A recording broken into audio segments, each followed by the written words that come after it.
आफ्नो भिजन रहेन। ज्ञानेन्द्रजीको के छ भिजन? मैले बारम्बार भनेको छु कठायत भन्ने होइन। ज्ञानेन्द्र साईलाई भिजन एजेन्डा के छ अरे? ज्ञानेन्द्र साईको इन्कम स्रोत के छ अरे? हेर त हेर। ए बाबा, पहिला आफू कुनै बिलिनियरको छोरी हो तपाईँ? प्रुफ छ बिलिनियरको छोरी हो भन्ने। आफ्नो इन्कम स्रोत बताउनु न के हो? खोइ हामीलाई थाहा हुनु परेन आफ्नो इन्कम स्रोत? हिजो तिमीलाई कुनै जितेर गएको होइन, समानुपातिबाट टपक टिपेर संसदले ल्याएर राखिदिएको बहुत ठुलो कुरा गर्नु लाग्यो। संसदको रेकर्डमा अहिलेसम्म यो पनि छैन कि भ्रष्टाचारको कुनै एक पनि बोलेको छैन, जो कर्णालीको बारेमा केही बोलेको अझसम्म राम्रो छैन।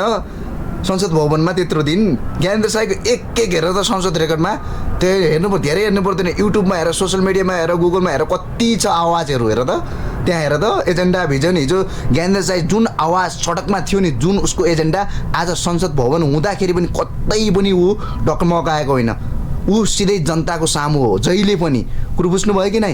तिमीलाई आज ज्ञानेन्द्र साईको तिमीलाई कुरो काट्नमा ठिक्कै छ, तर ज्ञानेन्द्र साई आफ्नो भोट माग्नुभन्दा पनि ज्ञानेन्द्र साई आज जुम्लालाई प्रमोट गर्नमा ऊ व्यस्त हुनुहुन्छ। हेर्नु त, यहाँको यहाँ एकदमै सुन्दर ठाउँ छ, यहाँ यस्तो छ, यहाँ यस्तो भइरहेछ, उसलाई अझ पनि प्रमोट गर्नुमा कति। हिजो जुम्लाको स्याउ बाढीमा क्विन थिए, थाहा छ? योभन्दा अगाडि एकजना 9000 भोटा हुनुहुन्थ्यो उहाँकोलाई। उहाँकोमा म गएको थिएँ दसैँमा जाँदाखेरि। हाम्रो अहिले चाहिँ सिधै गाडी घरमै आउँछ लिन, काठमाडौँमै हुन्छ, यहाँदेखि सिधै गाडी काठमाडौँमै जान्छ भन्नुभएको थियो।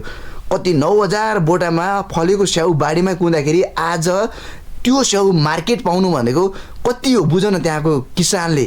कुरो बुझ्यौ कि नै है? हिजो संसद कर्णाली प्रदेशलाई बजेट कम जाँदाखेरि संसद भवनमा त्यत्रो कराएको आवाज तिमीले बोल्नु पर्दैन थियो। तिमी पनि समानुपातिबाट गएको सांसद त थियो त कर्णालीकै, बोल्नु पर्दैन थियो त्यतिखेर? कर्णालीका पिडेदारहरू ल्याउनु पर्दैन थियो? तिमीले जुम्लालाई प्रतिनिधित्व गरेको होइन ज्ञानेन्द्र साईले, हुम्लालाई मात्रै प्रतिनिधित्व गरेको होइन, जुम्लालाई। कुरो बुझ्यौ नि? सिङ्गो कर्णालीलाई मात्रै होइन, सिङ्गो देशको नै प्रतिनिधित्व गरेको भ्रष्टाचारका मुद्दा 1 नम्बर। अहिलेसम्म इतिहास हेर, अहिलेसम्म जस्तै भ्रष्टाचारको अगाडि मुटु दह्रो बनाएर बोल्ने कोही थियो?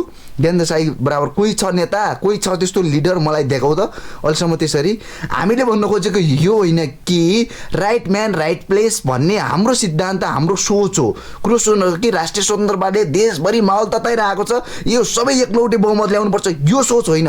हाम्रो सोच त्यो भन्दाखेरि सही मान्छेलाई चुनाव जित्नुपर्छ। पार्टी जुनसुकै होस्, पार्टीभन्दा माथि रहेर भिजन मिसन क्लियर लिएर जनता सामु होइन आफ्नो सही तरिकाले जानुपर्छ भन्ने हो। हामीलाई यो होइन कि कङ्ग्रेसमा सबै नराम्रो मान्छे छन्, छैन। डाक्टर सुनिल शर्मा होइन, उहाँहरूले जित्नुपर्छ, राम्रो मान्छे हुनुहुन्छ, उहाँ जहिले पनि जनताको पक्षमा हुनुहुन्थ्यो। एमालेमा पनि कोही राम्रो हुनुहुन्छ। हिजो डाक्टर भीम रावलाई उनी पार्टीभन्दा पनि माथि देशको हितमा, देशको पक्षमा बोल्ने मान्छे थिए। उहाँलाई आज लात हानियो। जस्तै भीम रावले संसद भवनमा कत्रो एमसिसीको बारेमा थर्काएर कति बोलेका थिए होइन, उहाँले, तर पार्टीले नै लात हानेपछि। कुरो बुझ्यो नि? राम्रो मान्छेलाई यो ठाउँमा छैन भनेर त्यस्तो मान्छेहरू आउनुपर्छ। जस्तै माओवादीमा पनि कोही राम्रो हुन सक्छन्, हो राम्रो मान्छेले आउनुपर्छ भन्ने कुरा हो।